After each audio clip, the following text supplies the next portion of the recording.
আসসালামু আলাইকুম। মোদি কিন্তু বাংলাদেশ এবং পাকিস্তানকে পরোক্ষভাবে অনেক উপকার করছে। জি হ্যাঁ, আমি ভুল বলছি না। মোদি তখন ইয়েতে ছিল, সফরে ছিল সৌদি আরবে। এই সময় পেহেলগাম একটা হত্যাকাণ্ড হয়েছে, 22-23 জনের মতো মারা গেছে অ্যাপ্রক্সিমেটলি। আমার পুরোপুরি সংখ্যাটা খেয়াল নেই। মোদি তাড়াতাড়ি সৌদি আরব থেকে চলে আসছে। অথচ মোদি হচ্ছে কট্টর একটা হিন্দুত্ববাদী নেতা, কট্টর হিন্দুত্ববাদী মুসলিম বিদ্বেষী। আর সে ভিক্ষা করতে যায়, ভিক্ষার থালা নিয়ে যায় সৌদি আরবে, কাতার, আমিরাত, আরব আরব দেশে যায়, আফগানিস্তানে যায় মুসলমানদের কাছে ভিক্ষার থালা। তখন তাদের ভিক্ষা করতে ওইখানে ভালো লাগে। আর ইন্ডিয়ার মুসলমানদেরকে বের করে দিবে, বাংলায় কথা বলে সব বাংলাদেশি, এগুলো বলে এই হিন্দুত্ববাদী ফ্যাসিস্ট মোদি। মোদি এবং ফ্যাসিস্টের মধ্যে কোনো পার্থক্য নেই। সে একটা একটা বর্বর টাইপের প্রধানমন্ত্রী। সে তার মধ্যে মায়া দেওয়ার কোনো লেশ মাত্র দেয়। হাসিনা উত্তর বাংলাদেশে একেবারে বাংলাদেশকে শান্তিতে থাকতে দেয়নি এই পর্যন্ত, এই মোদি। যাক, পাকিস্তান প্রসঙ্গে ফিরে আসি। পাকিস্তান এই সৌদি থেকে ফিরে এসে মোদি সরাসরি বলছে এটা পাকিস্তানের হাত আছে। তখন পাকিস্তান বলছো ঠিক আছে, তোমরা বলছো পাকিস্তানের হাত আছে, চাইলে জাতিসংঘের একটা নিরপেক্ষ তদন্ত দলকে এনে তদন্ত করে তোমরা প্রয়োজনে আমরা দোষী হলে আমাদেরকে কি করবে সেটা তখন দেখা যাবে। কিন্তু পাকিস্তান আবার হুঁশিয়ার দিয়েছে, পাকিস্তানকে যদি অন্যায়ভাবে আক্রমণ করা হয় তার ফল ভারী হয়ে যাবে ভারতের জন্য, ভালো হবে না। এবং পাকিস্তান তখন একতাবদ্ধ হয়ে গেছে। পাকিস্তান কি করলো, ভারত কি করলো, পাকিস্তানে হামলা করলো। পাকিস্তানের মসজিদ ধ্বংস করেছে, মাদ্রাসা ধ্বংস করেছে, ছোট শিশু পর্যন্ত রেহাই পায়নি, সিভিল এরিয়াতে আক্রমণ করেছে। তার 2 দিন পরে পাকিস্তান এমন অ্যাটাক করেছে ভারতকে দেখে দেখে প্রত্যেকটা military airbase, military base, naval base দেখে দেখে হামলা করে ভারত আবার তছনছ করে দিয়েছে সামান্য সময় ব্যবধানে। 1 ঘন্টার মধ্যে 7টা ফাইটার প্লেন ফেলে দিয়েছে। তার মধ্যে শোনা যাচ্ছে 4টা রাফায়েল, একটা সুখোই মেড ইন রাশিয়া, একটা মিগ-29 মেড ইন রাশিয়া, আরেকটা কি সেটা বলতে পারছে না। মোট 7টা প্লেন ফেলে দিয়েছে। এটা ডকুমেন্ট সহ, সবচেয়ে আশ্চর্য বিষয় পাকিস্তান ডকুমেন্ট শো করেছে। মোদি এর বিপক্ষে কোনো কথা বলেনি। 2 দিন কোনো দেখা দেয়নি মোদি কারো কাছে, দেখা হয়নি।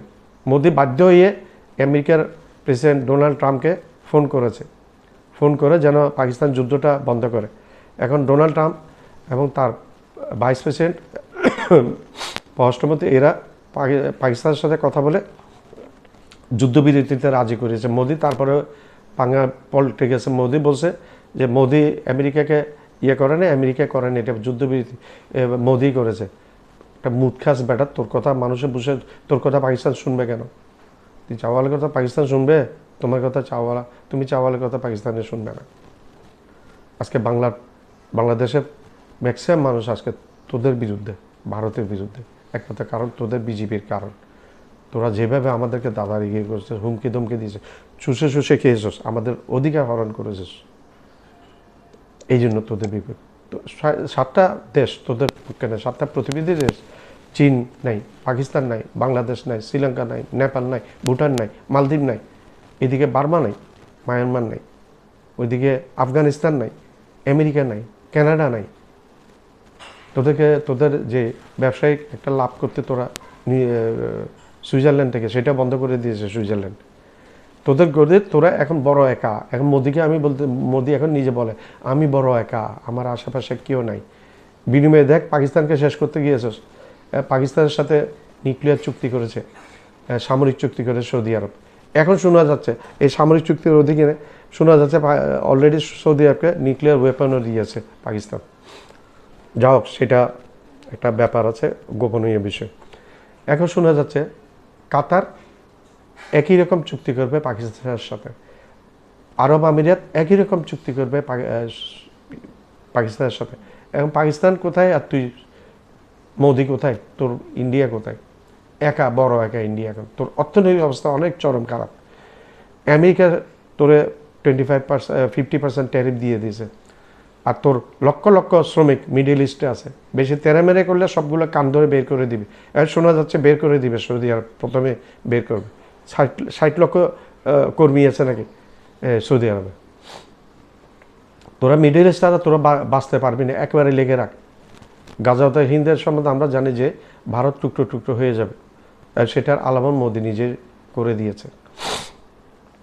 আজকে পাকিস্তান মধ্যপ্রাচ্য তথা এশিয়াতে একটা চরম মানে সাউথ এশিয়াতে একটা চরম শক্তিশালী দেশ।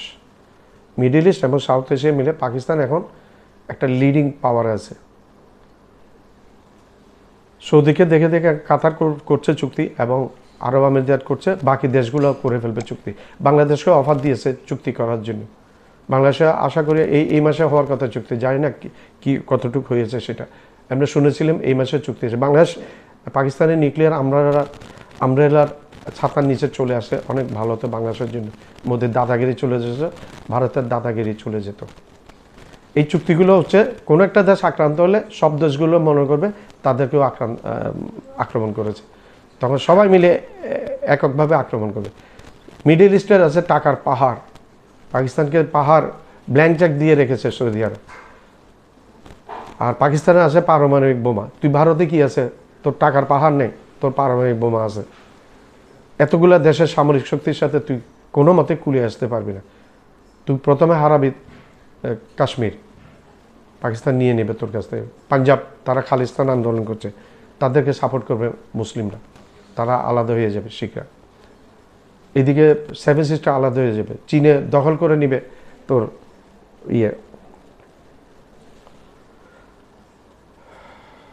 Chicken neck, Siliguri chicken neck চীনে দখল করে বিচ্ছিন্ন করে দিবে সেভেন সিস্টারকে। চীনে কিছু রাজ্য তোর দখল করে, চীনে অলরেডি তোদের 1963 সালে তোদের লাদাখের, যেটা রাহুল গান্ধীর মতে দিল্লির চেয়ে একটা বড় অংশ লাদাখ, সেটা দখল করে নিয়েছিল চীন, এখনও ছাড়ে নেই, সেটা এখানে বেস করেছে। গত বছর শোনা গেছে অরুণাচল প্রদেশে 60 কিলোমিটার ভিতরে চীনা সৈন্য ঢুকে গেছে এবং দখল করে নিয়েছে। তোরা এগুলো মিথ্যা বলস, তোরা অস্বীকার করস, আসলে তোদের হিম্মত নেই। তোরা দিন দিন ক্ষয়প্রাপ্ত হয়ে গেছস। তোরা অর্থনৈতিকভাবে দুর্বল। একটা দেশ ধ্বংস হয় অর্থনীতি দিয়ে। আমেরিকা প্রথমে ধ্বংস করবে ভারতকে অর্থনীতি দিয়ে, এবং মিডল ইস্ট থেকে অতি সত্বর জুতার বাড়ি খেয়ে আসবে।